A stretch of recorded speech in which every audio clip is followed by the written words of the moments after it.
और ये जो बात जिसकी हम बात कर रहे हैं, इसका एक प्रगटीकरण एक्चुअली हमको चाहिए, क्योंकि यीशु मसीह वो हम पढ़ भी सकते हैं, ठीक है, वो हम पढ़ लेते हैं। जॉन 13:13 पढ़ो। मतलब ये हम सेवा दूसरों की इसीलिए नहीं करते क्योंकि हम ये सोचते हैं कि हम कुछ नहीं हैं। क्योंकि कुछ कुछ कल्चर्स में ऐसे मानते हैं जो सबसे नीचे है उसको ही, हमारे एक्चुअली भारतीय कल्चर में भी ऐसा ही है ना, लोग सोचते हैं कि जो सबसे नीचे है, जो सबसे छोटा है, वो ही सबसे बड़े की सेवा करेगा। लेकिन भले हमारे भारतीय संस्कार में ऐसा है, परमेश्वर के राज्य का नियम ये नहीं है। परमेश्वर के राज्य के नियम में जो बड़ा है वो दूसरों के लिए चीजें करता है, लाइक वो सेवा करता है। तो और जो भी छोटे सेवा करते हैं वो प्यार से करते हैं। हाँ, मतलब हम जो भी सभी लोग सेवा करते हैं, छोटे भी करते हैं, बड़े भी करते हैं, पर बड़े ज्यादा करते हैं क्योंकि उनके पास ज्यादा है, और उनसे जो मिलता है उसी से छोटे उनकी सेवा करते हैं। वो सही है। तो जॉन 13 का एक्चुअली 13, 14, 15 तीनों पढ़ लो। तुम मुझे गुरु और प्रभु कहते हो, और ठीक ही कहते हो, क्योंकि मैं वही हूँ। यदि मैंने प्रभु और गुरु होकर तुम्हारे पांव धोए, तो तुम्हें भी एक दूसरे के पांव धोना चाहिए, क्योंकि मैंने तुम्हें नमूना दिखा दिया है कि जैसा मैंने तुम्हारे साथ किया है तुम भी वैसा ही किया करो। यहाँ पे यीशु मसीह ये नहीं कहता मैंने तुम्हारे पैर धोए हैं क्योंकि मैं कुछ भी नहीं हूँ। और उसके पहले ये भी लिखा है कि यीशु मसीह ने ये जानकर कि पिता ने सभी चीजों को उनके हाथ में दिया, ये जानकर ये किया। जब हम जानते हैं हम कौन हैं, तब हम दूसरों की सेवा कर सकते हैं। एक्चुअली ये जो चीज़ है, ये मसीह जीवन में आई थिंक ये यहाँ के जानकारी से ज़्यादा हमको एक प्रगटीकरण रहना चाहिए। मुझे भी आई थिंक इसका प्रगटीकरण मुझ में, जितना मैं प्रभु के साथ ज़्यादा चल रही हूँ उतना ज़्यादा मिल रहा है। और अगर हम इसका आनंद हम अभी अनुभव कर सकते हैं तो हम बहुत खुशनसीब होंगे। हम क्योंकि ये एक प्रगटीकरण है जैसे, क्योंकि हम जो नेचुरल माइंड में हम सोचते हैं कि हम अगर किसी की सेवा करेंगे तो वो बड़े हो जाते और हम छोटे हो जाते, लेकिन ऐसा नहीं है। कहीं जगहों में एक्चुअली बाइबल में ये है।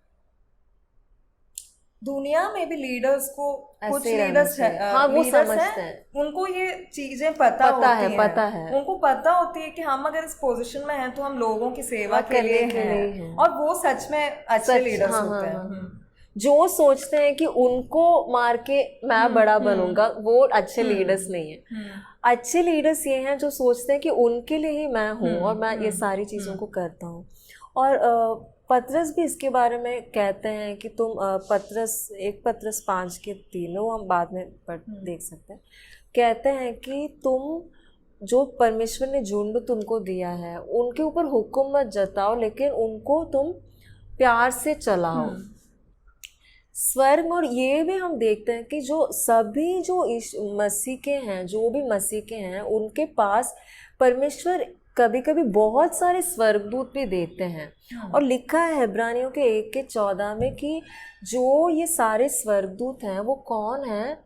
मिनिस्ट्रिंग स्पिरिट, सेवा टहल करने वाली आत्माएं, ऐसा लिखा है। इसके वजह से हम ये नहीं कह सकते कि जो एंजल्स हैं वो हमसे छोटे हैं, क्योंकि वो हमसे, जैसे यही प्रिंसिपल में वो भी आता ना, क्योंकि कई बातों में वो हमसे बहुत आगे हैं, वो हमसे सुंदर हैं, वो हमसे ज़्यादा सामर्थ्य हैं। वो कुछ लोग बोलते हैं कि वो 1 मिनट में पूरी दुनिया को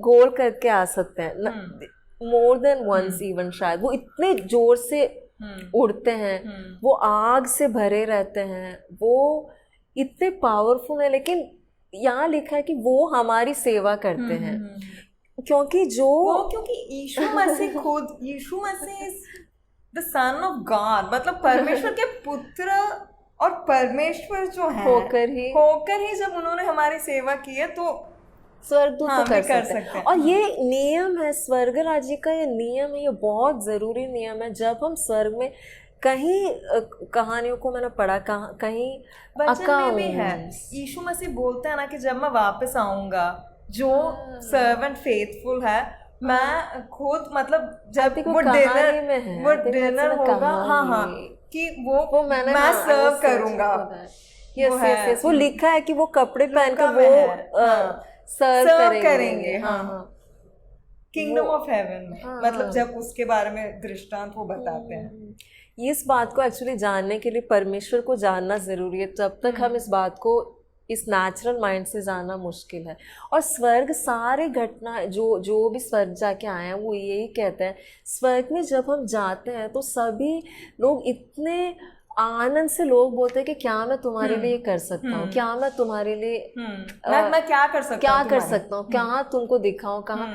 तो बहुत अच्छा जगह है स्वर्ग जहाँ पे लोग, और वो हम यहाँ पे भी कर सकते हैं।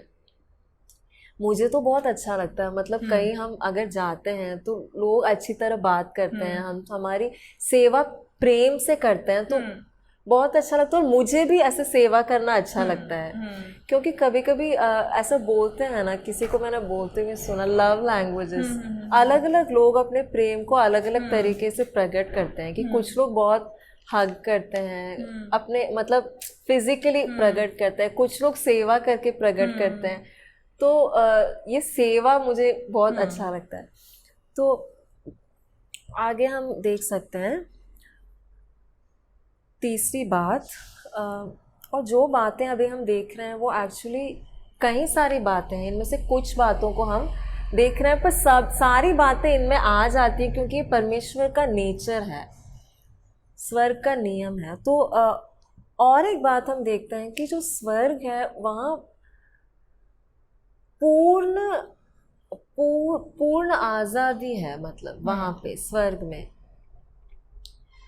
तो परमेश्वर ने जब इस दुनिया को बनाया, इस इंसान को बनाया, कई लोग इस बातों को समझते नहीं है, पर परमेश्वर ने इंसान को बनाया और स्वर्गदूतों को बनाया, जो भी चीज़ को परमेश्वर ने बनाया, भले वो एक छोटा सा पक्षी क्यों ना हो, छोटा सा जानवर क्यों ना हो, सभी जानवर, पक्षी, पशु, इंसान, एंजल्स, सभी को परमेश्वर ने जिनको भी बनाया है एक खुद की इच्छा के साथ बनाया। स्वेच्छा इंग्लिश में हम कहते हैं फ्री विल। अगर परमेश्वर इस इच्छा के बिना हमको बनाते तो हम पाप कभी नहीं करते। लूसीफर भी, शैतान भी कभी पाप नहीं करता, क्योंकि हम रोबोट जैसे होते, जो भी परमेश्वर हमको कहते वो ही हमको करना पड़ता, क्योंकि हमको कोई इच्छा ही नहीं होती ना। हम जैसे रोबोट, हम कुछ बनाते हैं, और बट एक रोबोट किसी को प्यार नहीं कर सकता। हाँ, एक्चुअली इसीलिए परमेश्वर ने सबको एक फ्री विल दिया है। हाँ, क्योंकि सच में किसी को प्यार करने के लिए आपको एक मन से उनको प्यार करना पड़ेगा। आप किसी को फोर्स करके, फोर्स करके आप नहीं करवा सकते हो। और एक रोबोट भले या एक कंप्यूटर भी आप प्रोग्राम्स को कर दोगे तो वो बोल देगा कि आई लव यू, बट वो तो आपने उससे बुलवाया, ऐसे हो जाएगा ना। तो टेररिस्ट होते हैं ना, आज पेपर में आया था कि जो मतलब कुछ जगहों में, अभी अफगानिस्तान में वो युद्ध चल रहा है कि टेररिस्ट सब उन वहाँ के स्त्रियों को मतलब फोर्स करके शादी करवा रहा है अपने से। तो परमेश्वर ऐसा कभी नहीं करते, किसी को परमेश्वर अपनी इच्छा के विरोध में से कुछ नहीं करवाता है, उनको अच्छा भी नहीं लगता है। लेकिन शैतान को बहुत बड़ा मजा आता है दूसरों से ऐसे जबरदस्ती ऐसी चीजों को करवाकर जो उनको करना नहीं है। सबसे ज्यादा आनंद शैतान को इसी से मिलता है कि कुछ ऐसे लोगों से करवाओ जो वो करना नहीं चाहते हैं। परमेश्वर के लिए ये बहुत ज़रूरी है कि हम अपने खुद की इच्छा, जो बुरा नहीं है, मैं ये नहीं कह रही हूँ कि जो भी हम इच्छा करते हैं बुरी चीज़ों की वो हम करें। परमेश्वर ने हम सबको अपने मकसद के अनुसार इच्छाएं दी हैं। अगर आपके अंदर एक इच्छा है जो शायद दूसरे लोग समझ भी नहीं रहे, मतलब पाप की मैं बात नहीं कर रही हूँ, वो आपके मकसद से जुड़ा हुआ है, वो इच्छा को आप कंप्लीट, परमेश्वर ये नहीं चाहते हैं कि आप उस इच्छा को पूरी तरह हटा दो, कि परमेश्वर हमको अपनी इच्छा उनकी इच्छा को वो हमारे द्वारा हमको देते हैं और अपना काम वो करते हैं, वो हम पढ़ते हैं फिलिपियंस 2:13।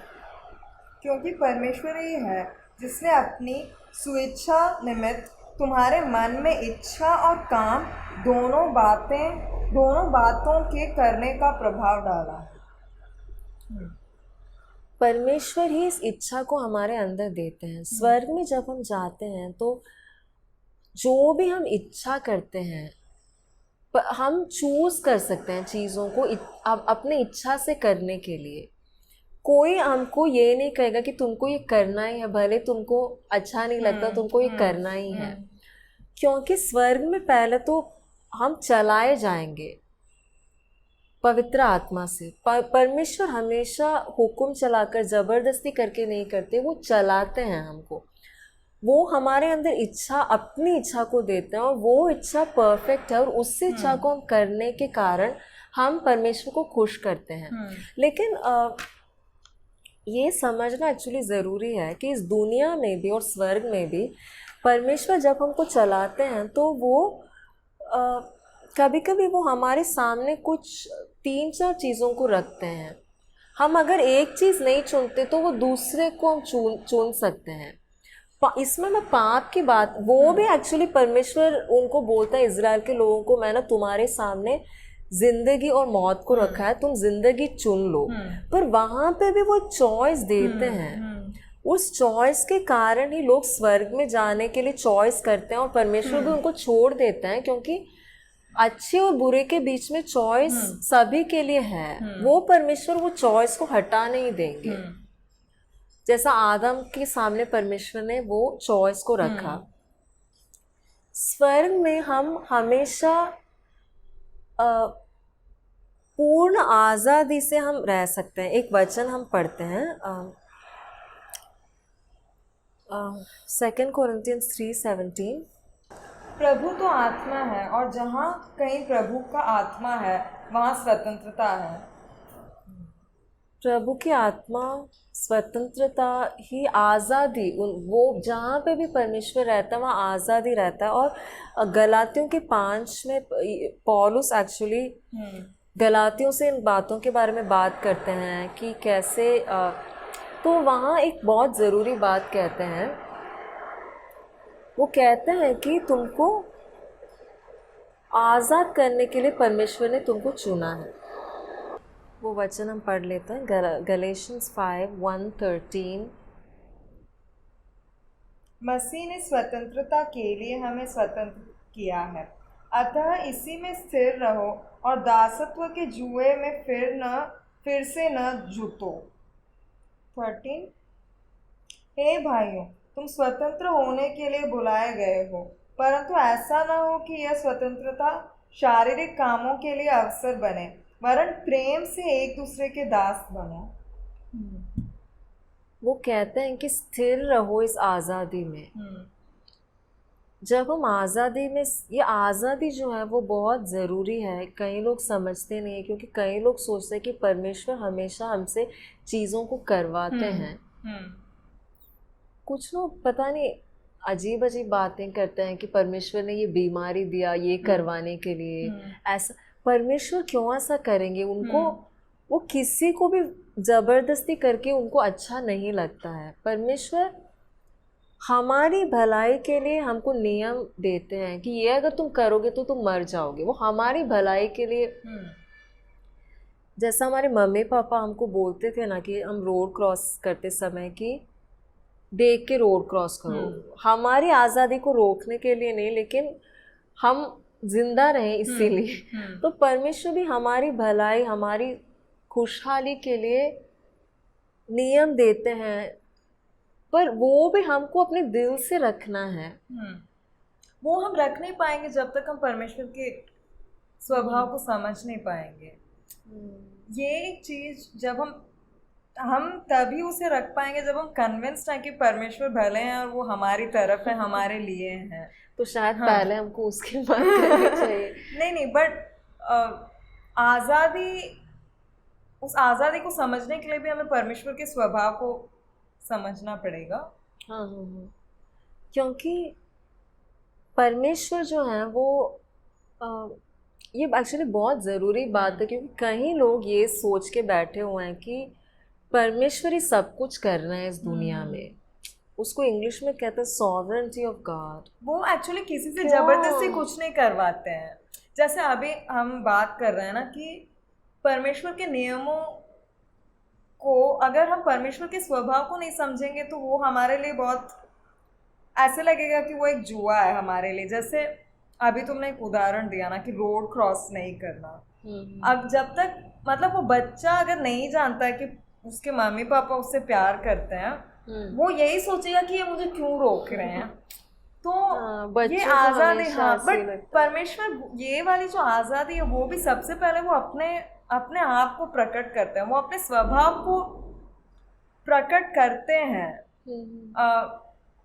तभी हम उनके स्वभाव, वो जबरदस्ती कुछ करवाते नहीं है, क्योंकि इस आज़ादी में भी वो अपने स्वभाव को प्रकट करते हैं। और जब हम उनको समझ जाते हैं, हम वो जबरदस्ती हमसे कुछ करवाते नहीं है, बट हम खुद करते हैं। और ये भी जानना ज़रूरी है कि हमको भी इस दुनिया में रहते हुए भी दूसरों को हमको कंट्रोल नहीं करना चाहिए। तो कई लोग पता नहीं ऐसे रहते हैं, पता नहीं क्यों, मसीह लोग भी रहते हैं, खास करके मुझे कभी कभी लगता है सिस्टर्स लोग ऐसे ज़्यादा रहते हैं। जैसे पता नहीं, शायद लेडीज़ के नेचर में कभी कभी ऐसे रहता है कि कई लोगों को मैंने देखा वो दूसरों को कंट्रोल करता है कि ये पहनो, ये पहनो, ये कुछ, ये ज्वेलरी मत पहनो, नहीं तो पहनो कुछ भी, नहीं तो घर में ऐसे रखो, ऐसा करो। वो हम सजेशन दे सकते हैं, लेकिन किसी को भी हम ऐसे से करते रहेंगे तो वो बहुत दुखी हो जाएंगे। और ये भी नहीं है, जैसे हम अगर अभी मैं किसी को देख के ये बोलूं कि तुम ये पहनो, नहीं तो ये मत पहनो, तुम्हारे घर को ऐसे रखो, ये करो, ये मत करो, तो मुझे वो बोलने, मैं उनको सजेशन दे सकती हूँ, लेकिन परमेश्वर ने उनको मेरे से अलग बनाया है। उनको जो अच्छा लगे वो शायद मुझे अच्छा ना लगे, मुझे जो अच्छा लगे वो उनको अच्छा नहीं लगे। ये ऐसा इसीलिए है क्योंकि परमेश्वर ने हम सबको अलग बनाया है। एक्चुअली रिसेंटली तुमने मुझे कुछ बताया था कि कहीं तुमने सुना था कि कोई बता रहा था ऐसे, और मुझे लगा कि वो बहुत प्रोफाउंड है कि जितना तुम परमेश्वर के करीब जाते हो तुम ज़्यादा यूनिक बन जाते हो। हाँ, वो क्योंकि आपको समझ में आने लगता है सपोज कि परमेश्वर ने आपको ऐसे ही बनाया है, तो वो भी आपको एक आज़ादी होती है। कंफर्म नहीं कर, मतलब कंफर्म आपको करने की ज़रूरत नहीं पड़ती है। कंफर्म मतलब दूसरों की तरह ही हमको रहना है कि वो जैसे ड्रेस पहन रहे हैं वैसे ही हमें पहनना है। हाँ, जैसे लोगों को लोग बोलते रहते हैं ना, पता नहीं क्यों ऐसे, कभी कभी बच्चों को, जवान बच्चों को, कभी जवान लड़कियों को भी लोग ऐसे पता नहीं नियम बना देते हैं। कुछ कलीसियाओं में ऐसे नियम है कि दाढ़ी, जेंट्स के लिए कि दाढ़ी रखना है क्या नहीं रखना है, नहीं तो गहने पहनना है नहीं पहनना है। ये सब उनका पर्सनल चॉइस है। जो गहने पहनना चाहता है वो पहनेंगे, जो जिनको नहीं पहनना है वो नहीं पहनेंगे। हमको पाप नहीं करना है। पत्रियों में भी इसके बारे में काफी बातें करते हैं, इसीलिए वो कहते हैं कि आजादी में खाने पीने की बात वो करते हैं कि उसको खाना है तो उसको वो खाने खाएगा, दो, नहीं खाना तो रोमियो में वो बोलते हैं कि वो अगर खा रहा है तो खाने दो। वो परमेश्वर के सामने जब तक वो पाप नहीं कर रहा हमको कुछ बोलने का अधिकार नहीं है।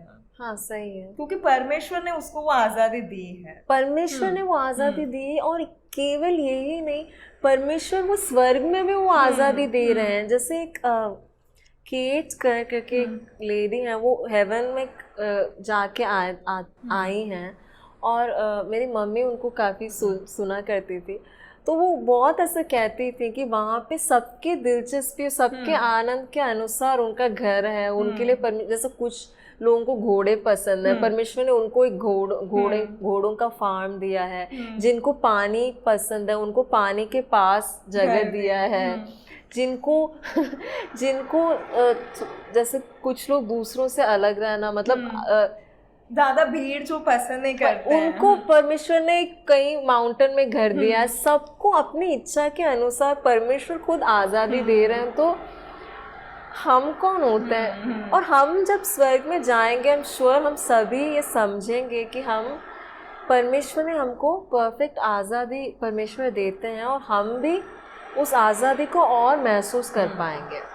स्वर्ग में परफेक्ट आज़ादी है क्योंकि वहाँ पे सभी लोग प्रेम में चलते हैं, वहाँ पे सभी लोग एक दूसरे को आदर करते हैं। अपने फ़ायदा के लिए वो ये नहीं करते कि तुमको मेरे लिए ये करना है। सभी लोग दूसरों के बारे में सोचते हैं, इसीलिए वो दूसरों की भलाई करते हैं। मुझे लगता है कि सब लोग मतलब इस एरिया में हम लोग ग्रो करते ही रहते हैं, क्योंकि हम भी जनरली अगर हमको एक फेमिलियर लोग जैसे दिखते हैं, मतलब फेमिलियर लोग मिलते हैं कि ओके ये अगर मतलब उनको देख के ही हम समझ सकते हैं कि वो ऐसे करेंगे ऐसे नहीं करेंगे, हमारे लिए बहुत इजी होता है उनके साथ डील करना, क्योंकि कुछ लोग एक्चुअली हमें पता होता है कि उनके साथ क्या करना है क्या नहीं करना है। अच्छा। पर अगर कोई हटके कोई मिल जाता है तो हमको भी ऐसे लगता है कि अरे ये ऐसे क्यों है, हमको समझ में नहीं आता कि हम पता नहीं है ऐसे क्यों है, हमें समझ में नहीं आता कि इनके साथ हम कैसा बर्ताव करें। बट परमेश्वर ने उनको ऐसे बनाया है, परमेश्वर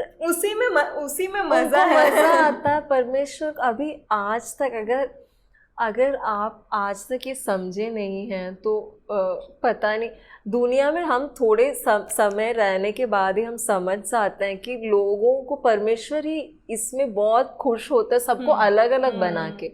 सभी को वो, अगर पूरी दुनिया में सभी लोग मेरे जैसे होंगे तो मैं शायद सबको बहुत अच्छी तरह समझ पाऊंगी क्योंकि वो मेरे जैसे ही होंगे, लेकिन उसमें कुछ मज़ा ही नहीं आएगा ना। मुझे सभी जिनको भी मैं देखती हूँ अगर वो मेरे ही तरह होंगे, वो मेरे ही तरह कपड़े पहनेंगे, वो मेरे ही तरह दिखेंगे, जो मैं कहती हूँ वो सभी लोग वो ही कहेंगे, तो दुनिया में कुछ इंटरेस्ट ही फिर कहाँ से होगा। क्योंकि वो लोग भी तो अगर इतने सारे हैं तो मैं क्यों हूँ। मतलब परमेश्वर ने सबको एकदम स्पेशल और अलग बनाया है, क्योंकि बाकी आप जैसा कोई एक ही है इस दुनिया में, आपके जैसा परफेक्टली और कोई नहीं रह सकता, मेरे जैसे एक ही है। तो मुझे ऐसे रोते नहीं रहना कि मैं क्यों सबसे अलग हूँ, नहीं तो मैं ऐसी क्यों, मैं वैसी क्यों। हमको परमेश्वर को आदर करना है, और हमारी इच्छा में जैसे हम चीज़ों को करना चाहते हैं एक आज़ादी के साथ, वैसे ही हमको दूसरों की आज़ादी को भी रेस्पेक्ट करना है। और स्वर्ग में सभी लोग ये करते भी हैं, यहाँ पे भी हम वो कर सकते हैं, हमको करना है। जो भी बातें अभी हम कह रहे हैं, जैसे यीशु मसीह वहाँ कहते हैं ना कि जैसे स्वर्ग में तेरी इच्छा पूरी होती है वैसे ही तेरी इच्छा पृथ्वी पर भी पूरी हो। स्वर्ग के लिए हम सब बहुत इंतज़ार कर रहे हैं कि यीशु मसीह कब आएंगे, कब हमको इस क्योंकि दुनिया हम देखते हैं कि ज़्यादा बहुत बिगड़ रही है। अभी जो हम देखते हैं ये वायरस के बाद, वायरस, वैक्सीन, कोरोना, ये सभी लोग सोच रहे हैं कि क्या होने वाला है। हम लोग सोच रहे हैं कि दुनिया और बिगड़ती जा रही है। मैं कल ही सोच रही थी कि मुझे ऐसा लग रहा है कि जो आने वाला जनरेशन है, जो हमसे छोटे हैं, जो अभी 11, 12, 13 ईयर्स, मुझे ऐसा लगता है कि जो लोग ज़्यादा ही ज़्यादा फेक होते जा रहे हैं। मतलब नाटक, दिखावा, उसमें पहले से ज़्यादा वो सब बढ़ते जा रहा है। लोग एक दिखावे के लिए जी रहे हैं। तो हमको लगता है कि कब तक ये चलते रहेगा, कब परमेश्वर आएंगे। लेकिन ये जो स्वर्ग के जो नियम हैं, स्वर्ग के मनोभावनाएं हैं, उसको हम इस पृथ्वी पर ही लागू कर सकते हैं। परमेश्वर की आत्मा की मदद से प्रेम में हम चल सकते हैं, हम सेवा कर सकते हैं, हम एक दीनता में रह सकते हैं, हम एक आज़ादी में चल सकते हैं, हम परमेश्वर की आत्मा से चलाए जा सकते हैं। तो जब हम इन सब बातों में जाएंगे तो हम स्वर्ग का थोड़ा इफेक्ट यहाँ पे भी हमारा रहेगा और हम उसको एक्सपीरियंस कर पाएंगे। अभी हम प्रार्थना करेंगे। पिता परमेश्वर, हम धन्यवाद करते हैं पिता, प्रेम में हम सभी चल पाएँ पिता जैसे तूने हमको सिखाया है कि हम प्रेम में चले, हम जलन ना करें, हम दूसरों के भलाई को हमेशा चाहते रहें, हम अपने फ़ायदा के लिए हमेशा उसकी तलाश में नहीं रहें, क्योंकि प्रेम, सच्चा प्रेम जो है वो हमेशा विश्वास करता है, हमेशा आशा रखता है, हमेशा दूसरे की भलाई चाहता है। पिता, हम असली प्रेम में चलते रहें, आगे बढ़ते रहें, हम डर को हटाएं जो हमको जकड़ के रखा है, इस जो डर से हम मुक्ति पाएं पिता, हम प्रेम में चल पाएँ पिता, हम दूसरों को हमसे ज़्यादा समझें, हम उनकी सेवा करें, प्रेम से हम आज़ादी में चलें, हम दूसरों को भी आज़ाद रहने दें, हम दूसरों को कंट्रोल नहीं करें पिता। इन सब बातों का प्रगटीकरण आप हमको दीजिए पिता, इन सभी बातों में हम बढ़ते जाएं, हम तेरी इच्छा को पूरी तरह करते रहें पिता। सबको तेरे हाथों में सौंप देते हैं, यीशु मसीह के नाम से मांगते हैं, आमीन। देखने के लिए धन्यवाद। प्रभु आपको आशीष करे।